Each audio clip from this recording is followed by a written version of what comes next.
إن أعجبك الفيديو لا تنسى الإعجاب والاشتراك في القناة. Men are allowed to marry for 4 women. And the second one is, how can you prove that Jesus was not crucified? Well, there's two questions. But are you a Christian? I am. Well, there's two questions. That why does Islam permit a man to have up to 4 wives? Why does Islam permit a man to have more than 1 wife? And second question, how can you prove that Jesus Christ, peace be upon him, was not crucified? That Quran is the only religious book on the face of the earth which says marry only one. You read the Bible, you read the Ramayana, you read the Mahabharata, you read the Veda. No religious book on the face of the earth says marry only one besides the Quran. If you read Ramayana, the Hindu scriptures, the father of Sri Ram, he had more than 1 wife. If you read Mahabharata, Sri Krishna, how many wives he had? 4, 10, 1,000, 10,000. He had 16,108 wives. So if Sri Krishna can have 16,108 wives, so why can't Muslims have maximum up to 4? If you read the Old Testament, it says that Solomon, peace be upon him, had 700 wives. Abraham, peace be upon him, had 3 wives. So Old Testament tells you can marry as many wives as you want. Same as the New Testament says that you should follow Old Testament. So in Hinduism, in Christianity, in Judaism, you can marry as many as you want. It is later on that the church put a restriction that Christians should marry only one. It is later on Rabbi Benjamin Yehuda passed a synod and say that Jews should marry only one. Otherwise, previously, they used to marry as many as they wished. It is the Indian penal code in India in 1954 that put a restriction and said under the Hindu Special Marriage Act, the Hindus should marry only one. But the scriptures put no restrictions. Let's analyze what does the Quran say.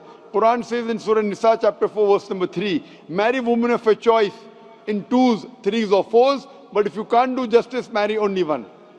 This statement, if you can't do justice, marry only one, is only given in the Quran and no other religious scriptures. Let us analyze why does Quran give permission for the Muslim men to marry more than 1 woman, maximum 4. The reason is that by nature, male and female are born in equal proportion. But if you ask any pediatrician, he will tell you, the doctor of the children, that the female child is stronger than the male child in fighting germs and diseases. So you have more deaths among the male children as compared to female children.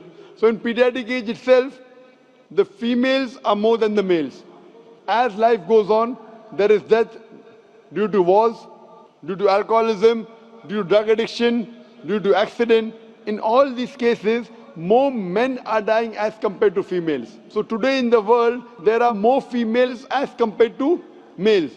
In few countries, like India and China, the female population is less than the male population because of female feticide and female infanticide. In India, according to a BBC report, every day more than 1,000 fetuses are being aborted after they are identified as females. If you multiply this figure by 365, you get a total of more than 1 million fetuses are being aborted every year in India after they are identified that they are females. According to the Tamil Nadu government hospital report, out of 10 females born alive, 4 are put to death.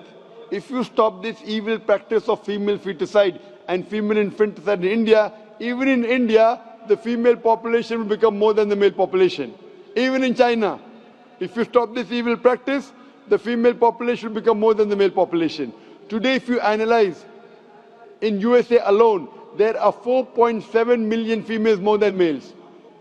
In UK alone, there are 1.2 million females more than males. In Germany alone, there are 1.6 million females more than males. In Russia alone, there are 10.6 million females more than males. And God alone knows that how many females are more than males throughout the world. If I agree with you that one man should only marry 1 woman, and suppose your sister happens to live in America, or suppose my sister happens to live in USA, and the market is saturated, every man has found a wife for himself, yet there will be 4.7 million females who will not find life partner. And if your sister happens to be one of them, or if my sister happens to be one of the 4.7 million females who have not found a life partner for themselves, the only option for them is that she either marries a man who already has a wife, or becomes public property. Public property, such a harsh word. It is the most sophisticated word I can use. I cannot use a better word. You know, in America, today the statistics tell us, on average, a man has 8 different sexual partners before he settles down with one. Having mistresses in USA is very common. 5, 10, 20, 30, no problem. Having more than one legal wife, it doesn't go down their throat. When a woman is a mistress, she doesn't get her rights. She is dishonored. She is not treated well. In Islam, when a woman becomes the second wife, she gets the honor, she gets the right, she's treated well. Any modest woman, if you ask her, that would you prefer being a second wife of a man who's already married or become public property, they would opt for the first. So Islam has given permission for some men to have more than one wife to protect the modesty of the woman. Coming to your second question. Is it allowed for ladies to marry 4 men? Brother, you're asking counter question, the time is limited. You asked 2 questions, now you're asking a 3rd question. Are you convinced with the first answer? I'm convinced with the first one. MashaAllah, so you're convinced, okay. The brother asked that, is a woman allowed to have more than one husband? If you do that, this problem will be exaggerated more. I mean in Muslims, in Muslims. As it is, women are more than men. If women marry more than one husband, the problem will be exaggerated. Point number 1.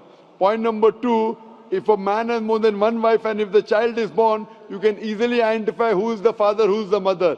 If a woman has more than one husband and if the child is born... The DNA is still allowed. Brother, let me finish the answer, na? You asked the question, was I interfering? Was I interrupting? Yes or no? No. No. So why are you interrupting? After I finish, you can ask, na? I'm a medical doctor. Are you a medical doctor? No. I'm a medical doctor. I know about DNA testing. I'll come to it. Once, if a woman has more than one husband, 2 husbands, and if a child is born, and if he goes to admit in the school, and if the question, who's your father, she'll have to give 2 names. You're talking about DNA testing. I know about it. DNA testing is recent. Was DNA testing there 50 years back? Was it there? No. It's a new recent discovery, yet it's not 100%. Even if I agree it's 100%, it is now, it wasn't there before. Islam is there since time immemorial. And this is not the only reason. Even if I agree tomorrow it becomes 100% perfect, this is not the only reason. Today science tells us that man is more polygamous in nature as compared to the female.